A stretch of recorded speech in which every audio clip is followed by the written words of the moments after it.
আসসালামু আলাইকুম, সবাইকে শুভেচ্ছা জানাচ্ছি। মাসুম মাহবুব। দর্শক, কিছুক্ষণ আগে একটি লাইভ করলাম, সেই লাইভে টেকনিক্যাল কারণে কোনো অডিও আপনারা শুনতে পারেননি। আমি যেহেতু বাইরে সফরে আছি, আমার স্টুডিওতে নেই, তো টেকনিক্যাল ম্যান সহযোগিতাটা আমার একটু কম হচ্ছে, যে কারণে সাউন্ডের বিষয়টি আমি আসলে বুঝতে পারিনি। পরবর্তী যখন শুনলাম তখন দেখলাম যে আপনারা কমেন্ট করেছেন। আসলে আমি অনেক দূরে আছি এখন, যে মুহূর্তটা আমি আসলে এভাবে দেখতে পারিনি। আমি গুরুত্বপূর্ণ যে খবরগুলো দেবো ইরান এবং আমেরিকা প্রসঙ্গে, আপনাদের একদম সংক্ষেপে, যেহেতু একটা লাইভ ডাবল করতেছি আমি, আমার একটু এই বিষয়ে কষ্ট হচ্ছে, একই কথাগুলো আবার বলা লাগতেছে। প্রথম কথা হলো, ইরানকে ঘিরে ফেলেছে আমেরিকা, এবং বলা হচ্ছে যে আমেরিকা তার নতুন পরিকল্পনা অনুযায়ী মধ্যপ্রাচ্যে তাদের B2 বোম্বার সহ টমাহক পাঠিয়েছে। এর মধ্যে বলা হচ্ছে যে কাতারের সবচেয়ে বৃহৎ যে কি বলবো, যে তাদের যে রণ অথরিটি আছে, আমেরিকান যে ঘাঁটিটি রয়েছে, সেই ঘাঁটিতে এসছে মার্কিন বেশ কিছু বোম্বার্স, পাশাপাশি জর্দানেও এসছে আমেরিকার বেশ কিছু বোম্বার্স। এবং বলা হচ্ছে এই দুটো দেশে হঠাৎ করে আমেরিকা কেন তাদের এই B2 বোম্বার্স বা টোমাহকের মতো ভয়ঙ্কর যুদ্ধাস্ত্র পাঠালো। তার মানে আমেরিকার নতুন একটা পরিকল্পনা আছে, তারা মধ্যপ্রাচ্য থেকে ইরানকে আক্রমণ করতে পারে। পাশাপাশি আরব সাগরে প্রবেশ করেছে তাদের এয়ারক্রাফট ক্যারিয়ার, এখান থেকে তারা যুদ্ধ পরিচালনা করতে চায়, এবং তারা আরো কয়েকটি জায়গায় ক্রমান্বয়ে এগিয়ে আসছে। ঠিক এই সংবাদটির মাঝেই সৌদি আরব বলেছে যে তারা ইরানে আক্রমণে কোনোভাবেই আমেরিকাকে সহযোগিতা করবে না। এটি আরবের দেশ বলার পরও হঠাৎ করে আমরা দেখলাম কাতারে এবং জর্দানে আমেরিকা তাদের যুদ্ধ প্রস্তুতি নিয়ে হাজির হয়ে গেছে। একটি বিষয় আপনাদেরকে উল্লেখ করতে হবে, কাতারের সাথে ইরানের সবচেয়ে ভালো সম্পর্ক রয়েছে। অর্থাৎ আরবের যে দেশগুলো রয়েছে সেই দেশগুলোর মধ্যে সবচেয়ে ভালো সম্পর্ক ইরানের কাদের সাথে যদি প্রশ্ন করা হয়, সেটা হলো কাতার। এবং কাতার সর্বোপরি ইরানকে সহযোগিতা করে আসছে। সেই কাতারে যদি আমেরিকার বোম্বার্স গুলো এসে পড়ে, বা এখান থেকে যদি আমেরিকার কোনো পরিকল্পনা থাকে, সেটি নিঃসন্দেহে আমাদের জন্য খুব দুঃখজনক। তারপরও আমরা আশা করব যে কাতার সরকার এই বিষয়ে অনুমতি দেবে না, আমরা এটা বিশ্বাস রাখতে চাই। তবে জর্দানের ক্ষেত্রটি পুরোপুরি ভিন্ন, কারণ জর্দান এর আগেও ইসরায়েল যখন ইরানে আক্রমণ করেছে, জর্দান কোনো বাধা দেয়নি। আবার ইরান যখন পাল্টা আক্রমণ করেছে ইসরায়েলে, তখন দেখছি জর্দান তাদের ভূমি ব্যবহার করে, আকাশ প্রতিরক্ষা সিস্টেম ব্যবহার করে সেই আক্রমণকে প্রতিহত করেছে। অর্থাৎ ইসরায়েলের হয়ে কাজ করেছে জর্দান। কিন্তু ইরান সেই সময় স্পষ্ট তাদেরকে বলে দিয়েছে যে আমাদের রাষ্ট্রে আক্রমণের ক্ষেত্রে যদি জর্দান কোনো সহযোগিতা করে দখলদার বা পশ্চিমা শত্রুদের, তাহলে জর্দানের মাটিকে তারা মুছে ফেলবে। পূর্বে হুমকি কিন্তু একাধিকবার জর্দানকে দিয়েছে, এবং জর্দান পরবর্তী ব্যাক চ্যানেলে ইরানের সাথে কথা বলেছে। এবার হঠাৎ করে কেন ট্রাম্প আরবের এই দুটো দেশের মধ্যে তাদের যুদ্ধ প্রস্তুতি নিয়ে হাজির হয়েছে, এটাকে বিশ্লেষকরা বলছে যে ট্রাম্প ইরানের বিরুদ্ধে যুদ্ধ করতে যাচ্ছে শিগগিরই। কারণ এই যুদ্ধ করতে যাচ্ছে শিগগিরই কথাটি কেন বললাম, ইতিমধ্যে সৌদি আরব, কাতার, জর্দান সহ আরবের বেশ কয়েকটি দেশে এয়ার স্পেস বন্ধ হয়ে গেছে। পাশাপাশি ইসরায়েলেও এয়ার স্পেস বন্ধ করা হয়ে গেছে। এয়ার স্পেস কখন বন্ধ করা হয় এটা কম বেশি আপনারা জানেন, ঠিক যুদ্ধের আগ মুহূর্তে তাদের আকাশ বন্ধ করে দেওয়া হয়। কারণ আকাশ যতক্ষণ চালু থাকবে, সেখানে প্রাইভেট বা সামরিক বিমানগুলো ওঠানামা করে। এয়ার স্পেস বন্ধ করার অর্থ হলো সেই রাষ্ট্রের আকাশে কোনো বিমান ওঠানামা করতে পারবে না। তার মানে সেই রাষ্ট্র যদি কোনো অ্যাটাকে যায়, সেটা মিসাইল বা যুদ্ধ বিমানের যে আক্রমণই যাক, ওই আকাশটি মুক্ত রাখতে হয়। কারণ এই মিসাইলের টার্গেটে যে কোনো প্রাইভেট বিমান পড়ে যেতে পারে, ধ্বংস হতে পারে। তার মানে ইসরায়েল তাদের আকাশ সীমা বন্ধ করার অর্থ হলো ইসরায়েল যে কোনো সময় ইরানে আক্রমণ করতে পারে, অথবা ইরান যে কোনো সময় ইসরায়েলে অ্যাটাক করে বসতে পারে। পাশাপাশি সৌদি, কাতার, জর্দান সহ কয়েকটি দেশ তাদের এয়ার স্পেস কেন বন্ধ করছে, তার অর্থ হলো আমেরিকা তাদের B2 বোম্বার্স বা তাদের টোমাহককে কাতার এবং জর্দানে পাঠিয়েছে, এবং সেখান থেকে বড় একটি যুদ্ধের জন্য যে রণকৌশল তৈরি করা বা বড় একটি বাহিনী, প্রায় 30,000 সেনা আমেরিকা রেডি করছে ইরানের বিরুদ্ধে যুদ্ধের জন্য। তাদের প্ল্যান এ হলো তারা প্রথম মিসাইল এবং যুদ্ধ বিমান দিয়ে অ্যাটাক করবে। যেভাবে ইরানের ভেতরে এর আগে B2 বোম্বার্স দিয়ে তারা পারমাণবিক প্রকল্প ধ্বংস করেছিল, ঠিক এভাবে ইরান নিকট কোন বেজ ব্যবহার করে ইরানে আক্রমণ করবে। এর মধ্যে আরব সাগরে তাদের মার্কিন রণতরী রয়েছে, এই রণতরী থেকে যারা ব্যবহার করতে পারে 16, তারা ব্যবহার করতে পারে 35, এবং তারা অন্য কোনো রাষ্ট্র থেকে উড়িয়ে আনতে পারে তাদের টোমাহক। আবার বলা হচ্ছে যে ইরাককে ধ্বংস মানে ধমক দিয়েছে আমেরিকা, ইরাককে বলছে যে তোমরা ইরানকে যদি কোনো প্রকার সহযোগিতা করো তোমাদের উপর স্যাংশন সহ আরো বড় রকম বিধিনিষেধ আসতে পারে। মানে আমেরিকার কথা হলো যে আমরা যে কাউকে ধরবো, বাঁধবো, হাত পা বেঁধে আমরা যা খুশি করবো, তোমরা কেউ মানবিক কারণে বা ধর্মীয় কারণে বা আদর্শিক কারণেও কাউকে সহযোগিতা করবা না। আমার মন চাইলে সহযোগিতা করব, আমার মন চাইলে আমি মারবো, আমি বন্ধু বানাবো, আমি বন্ধুকে শত্রু বানাবো, আমি ধ্বংস করব, আমার ইচ্ছা মতো আমি সবকিছু করব। তো ইরানের বিরুদ্ধে আমেরিকার এই যুদ্ধ প্রস্তুতির কারণ কি? কোনো কারণ নেই, কারণ তারা ইমাম খামেনিকে, আলী খামেনিকে ক্ষমতা থেকে সরাতে চাইছে। কারণ খামেনি যতদিন থাকবে ইরান তত শক্তিশালী হবে, আর মার্কিন বলয়ের বিরুদ্ধে একটি স্ট্রং বলয় তৈরি হবে। আমেরিকা যে ভয়টি পাচ্ছে যে চীন, রাশিয়া, ইরানের নেতৃত্বে একটি ওয়ার্ল্ড অর্ডার পরিবর্তনের দিকে যাচ্ছে, ওয়ার্ল্ড মানে পৃথিবী, এটা হয়তোবা ইরানের আক্রমণ করে বাকিদেরকে শিক্ষা দিবে। মাকে মেরে ঝি না ঝিকে মেরে মা, এই প্রশ্নটি তৈরি হবে।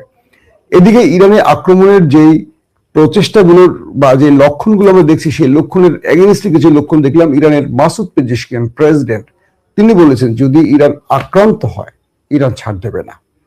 ইরানে যদি আমেরিকা কোনো স্ট্রাইক চালায়, ইরান পাল্টা স্ট্রাইক চালাবে না। ইরান ফুল ফ্রেম ওয়ার, অর্থাৎ পুরোদস্ত একটা যুদ্ধে নেমে পড়বে। এবং ইরানের বাহিনীকে সর্বোচ্চ নির্দেশ দেওয়া হয়েছে। মাসুদ পেজেশকিয়ানের বক্তব্য অনুসারে সেটা বোঝা গেছে। তিনি বলছেন যে আমরা আক্রান্ত হলে আমরা পাল্টা একটা আক্রমণ দিয়ে প্রতিশোধ নেব না, আমরা পুরোপুরি যুদ্ধে নেমে যাব। কে বলছে? Masoud Pezeshkian. তার মানে ইরান তার যুদ্ধের জন্য সর্বোচ্চ প্রস্তুতি আছে। এদিকে আরো কিছু খবর ইরানের কিছু গণমাধ্যমের সূত্রে পাওয়া গেছে। গত 60 থেকে 70 ঘন্টার যদি আমরা হিসেব করি, 60 বা 65 বা 70 ঘন্টায় চীন থেকে ইরানের ভেতরে 16 থেকে 20টি কার্গো প্রবেশ করেছে। অর্থাৎ 16 থেকে 20টি কার্গো ভর্তি করে ইরানে চীন ব্যাপক অস্ত্র পাঠিয়েছে।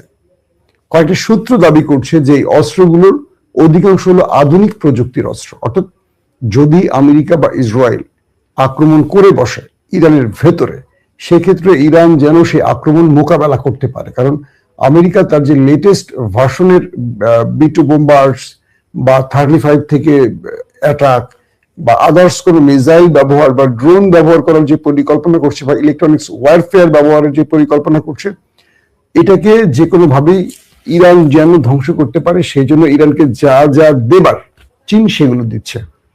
বলা হচ্ছে যে রাশিয়া মোটামুটি এই ক্ষেত্রে হেল্প করছে। তবে ইসরায়েলের প্রশ্নে রাশিয়া কিছুটা হলেও একটু মুখ বন্ধ রাখে, সেটা আমরা খেয়াল করেছি।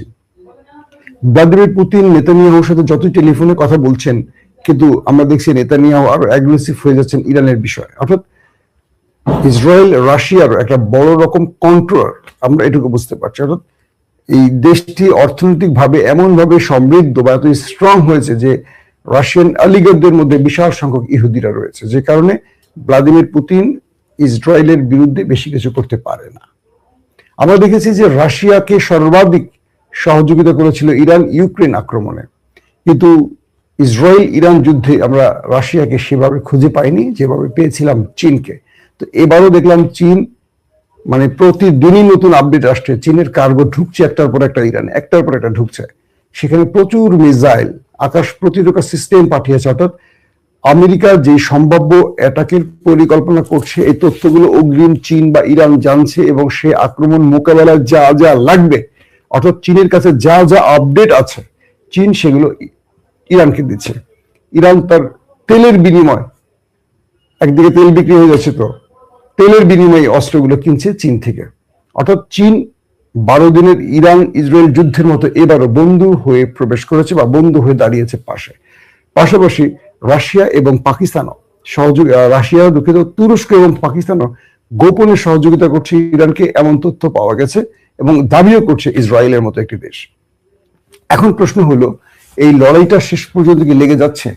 আপাত দৃষ্টিতে মনে হচ্ছে যে লড়াইটা লেগে যাচ্ছে, কারণ মিস্টার ভ্লাদিমির পুতিন তার সব রকম প্রস্তুতি নিয়ে হাজির হয়ে গেছেন, যে কোনো সময় অ্যাটাক হবে। কারণ ইতিমধ্যে এয়ার স্পেসও বন্ধ হয়ে গেছে। তাহলে সামনের দিনগুলোতে কি হতে পারে? এবং এখান থেকে টার্গেটটা কি? ইসরায়েলের টার্গেট ইরানের পারমাণবিক প্রকল্প ধ্বংস করা, মিসাইল সিস্টেমকে পুরোপুরি ধ্বংস করা এবং রেজিম চেঞ্জ ঘটানো, অর্থাৎ আলী খামেনির পতন ঘটিয়ে পেহলেবি, রাজা শাহ পেহলেবির মতো তাবেদার পুতুল সরকারকে বসানো, পশ্চিমা দুনিয়া যে পাপেট তাদেরকে ক্ষমতায় বসানো। নাম্বার টু হলো, বাকি দুটো তো বললাম, একটি হলো তাদের ব্যালিস্টিক মিসাইল বা পুরো মিসাইল সিস্টেম, ইরান যে মিসাইল সিস্টেম দিয়ে পৃথিবীতে রাজ করছে সেই মিসাইল সিস্টেমকে ধ্বংস করা। 3 নম্বর, পারমাণবিক প্রকল্প ধ্বংস করা। এই জন্য নেতানিয়াহু যত ক্ষতি হোক, ক্ষতি মেনে নিতে সে রাজি। আপনারা বিষয়টি বুঝে ফেলছেন যে প্রয়োজনে তাদের ডিমোনা, প্রয়োজনে তাদের নেভারতাম, হাইফা, তেল আবিব যাক, কোরবানি দিবে মিস্টার নেতানিয়াহু। যে কোনো ভাবে ইরানের থ্রেট থেকে তারা বাঁচতে চান, ইরানের এই 3টা জিনিস ধ্বংস চান। তো এই পরিস্থিতিতে মাঠে নেমেছে। এই 3টা জিনিস চাচ্ছে ইসরায়েল, আর আমেরিকা চাইছে কি? ইরানের কাছ থেকে তাদের মিনারেল, তাদের গ্যাস, তাদের তেল, এই 3টা লুট করবে আমাদের পশ্চিমারা। তারা এই পরিকল্পনা করে এগিয়ে আসছে তারা যুদ্ধের জন্য। এই পরিস্থিতিতে আপনি জানেন যে ইরানের, আমেরিকার, আমি গতকালকে লাইভে বলেছিলাম, তাদের একজন গুরুত্বপূর্ণ হাই অফিসিয়াল ডেভিড পাইন, তিনি বলেছেন যে ইরানকে আক্রমণ করাটা এই মুহূর্তে আমেরিকার জন্য ভুল হবে। এটা কে বলছে? তাদের একজন নিরাপত্তা ডেপুটি প্রধান মিস্টার ডেভিড পাইন বলছেন কি, ইরানের আক্রমণটা তাদের জন্য ভুল হবে। আবার ইরানের পক্ষ থেকে বলা হয়েছে তাদের সব রকম প্রস্তুতি নেওয়া হয়ে গেছে, ইরান আক্রান্ত হলে তারা পাল্টা জবাবটা কিভাবে দেবে। তো সেই হিসেবে ইরান তাদের বক্তব্য বলেছে যেখান থেকে আক্রমণ হবে সেখান থেকে প্রতিবাদ শুরু। এবং এখানে খুব ইন্টারেস্টিং একটি তথ্য পাওয়া গেছে যে ইরান চীনের কাছ থেকে একটি দুর্দান্ত যুদ্ধ বিমান চেয়েছে এবং কিছু ক্ষেপণাস্ত্র সিস্টেম চেয়েছে। এর মধ্যে J-10C, J-17 থান্ডার আরো বেশ কিছু প্রবেশ করেছে, এমনটি আমরা জেনেছি। এবং রাশিয়ার থেকে 35 প্রবেশ করেছে ইরানের হাতে, এটিও মোটামুটি কনফার্ম তথ্য পাওয়া গেছে। 35 তো জানেন আপনারা, 5ম প্রজন্মের যুদ্ধ বিমান। তো এই ক্ষেত্রে ইন্টারেস্টিং ব্যাপার হলো যে যদি ইরান আক্রান্ত হয়, ইরানের টার্গেট থাকবে আরব সাগরে যে মার্কিন এয়ারক্রাফট ক্যারিয়ারটি এসছে, সবচেয়ে বড় রণতরী, বলা হচ্ছে যে কয়েক হাজার কোটি টাকার নির্মিত, কয়েক হাজার কোটি ডলারের নির্মিত এই এয়ারক্রাফটটি হলো আমেরিকার গর্ব। ইরান চেষ্টা করবে এটাকে খেয়ে দিতে। অর্থাৎ রাশিয়া, কি বলে, ভারত পাকিস্তান যুদ্ধে ফ্রান্সের রাফায়েলকে খেয়ে দিয়ে পাকিস্তান পুরো বিজয়টা তার পক্ষে নিয়ে গেছে। সেটা ছিল চীনের আর তুর্কি পরিকল্পনায়। এবার ইরানের টার্গেট হবে যে তাদেরকে আক্রমণের জন্য আমেরিকা যে ব্যবস্থাগুলো নিয়ে আরব সাগরে বা ইরানের নিকট কোনো জায়গায় প্রবেশ করেছে, যে কোনো ভাবে, সেটা তুর্কি হোক বা সেটা ইরানের তৈরি হোক বা চীনের তৈরি কোন একটি সিস্টেম দিয়ে, সেটা ইলেকট্রনিক্স ওয়ারফেয়ার হতে পারে, ড্রোন হতে পারে, মিসাইল হতে পারে, কোন একটি দিয়ে এই এয়ারক্রাফটটিকে খেয়ে দেয়া। এবং এজন্য চীন ইরানকে সহযোগিতা করছে, এটিও আমেরিকা জানে। কারণ ইরান আক্রান্ত হলে ইরান যে কি করতে পারে সেটা কম বেশি আমরা জানি, সেটা আমাদের চেয়ে বেশি জানি ইসরায়েল। মোটামুটি নাস্তানুবোধ করে ছেড়ে দিয়েছে।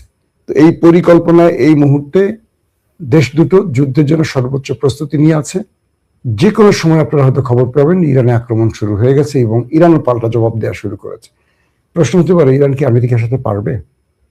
এই উত্তরটা আমি দেব না। এই উত্তরটা আমি দেব না কেন? আজ পর্যন্ত রাশিয়া ইউক্রেনের সাথে পেরে ওঠে নাই, যুদ্ধ থামেনি এখনো। রাশিয়া হাজার হাজার সেনা হারিয়েছে, আপনারা দেখেছেন। এত বড় দেশ ইউক্রেনের সাথে পারেনি। তো যুদ্ধটা আসলে শুরু করা খুব সহজ, এটা বিজয় নিয়ে ফিরে যাওয়া কঠিন। কারণ আমেরিকা আফগানে বিজয় পায়নি, আমেরিকা ইরাকে বিজয় পায়নি, আমেরিকা সিরিয়াতে বিজয় পায়নি, সোমালিয়াতে পায়নি। আমেরিকার লাস্ট গত 50 বছরে একটি বিজয় দেখিনি, কোনো রাষ্ট্র ধ্বংস করা ছাড়া বিজয় নিয়ে আমেরিকা ফিরতে পারেনি। সো ইরানের মতো একটি দেশকে স্ট্রাইক চালিয়ে কিছু ক্ষতি করা ছাড়া কিছু করতে পারবে না। আর ইরানও বলেছে যে তারা আক্রান্ত হলে পাল্টা প্রতিশোধ তারা নেবেই, সেটা আমেরিকা হোক, যে কেউ হোক। এখন আমেরিকা কি ইরানকে ভয় দেখিয়ে দমিয়ে রাখবে, নাকি সত্যিকার অর্থে ফুল ফ্রেম যুদ্ধে চলে যাবে? এটা যে কোনো সময় হয়তো আমাদের সামনে বাস্তবায়ন হয়ে যেতে পারে। কারণ বিশ্ব পরিস্থিতি বা ওয়ার্ল্ড অর্ডার যেদিকে আগাচ্ছে, তাতে করে মনে হচ্ছে আমরা মধ্যপ্রাচ্যে আরেকটা বড় যুদ্ধ দেখতে যাচ্ছি। আমরা যুদ্ধ চাই না, আবারও বলছি, যুদ্ধের বিপক্ষে আমরা শান্তির পক্ষে, কিন্তু পৃথিবী আবারও অশান্তির দিকে যাচ্ছে। সর্বোপরি সবার দোয়ার প্রয়োজন, কারণ ইরান আক্রান্ত হওয়ার পর তাদের টার্গেট হবে পাকিস্তান, তুরস্ক সহ আরো অনেক দেশ। যারাই তাদের সামনে থ্রেট হবে, যারাই তাদের সামনে মাথা উঁচু করে কথা বলবে, সেই মাথাটাকে তারা ভেঙে দিতে চায়। আমার মনে হয় আল্লাহর পরিকল্পনার কাছে যে কেউ পরাজিত হবে। আল্লাহ কি চান সেটা হয়তো আমরা জানি না, এই সময় মুসলিম বিশ্বকে ঐক্যবদ্ধ হতে হবে, দাঁড়াতে হবে তাদের ভাইদের পাশে। আরব রাষ্ট্রের উদ্দেশ্যে আমাদের বার্তা থাকবে একটি, ইরানে আক্রমণের আমেরিকাকে কেউ যেন অনুমতি না দেয়। মনে রাখবেন, এই অনুমতিটি তাদের জন্য কাল হবে, কারণ আজকে যারা অনুমতি দেবে কালকে তাদের বিরুদ্ধে ওরাই আবার অ্যাটাকে যাবে, কিন্তু তখন পাশে কেউ দাঁড়াবে না, বলবে তোমরাই তো দিয়েছিলে ইরানে আক্রমণের জন্য তোমাদের ভূমিকে, মাটিকে বা ঘাটিকে, সো তোমরা এখন সেটার মাসুল দাও। শত্রুরা আমাদেরকে এভাবেই সবার থেকে বিচ্ছিন্ন করে। এটা আমাদের জন্য একটা বড় শিক্ষা। দর্শক, আজকের মতো বিদায় নিচ্ছি। প্রত্যেকে ভালো থাকবেন। আল্লাহ হাফিজ।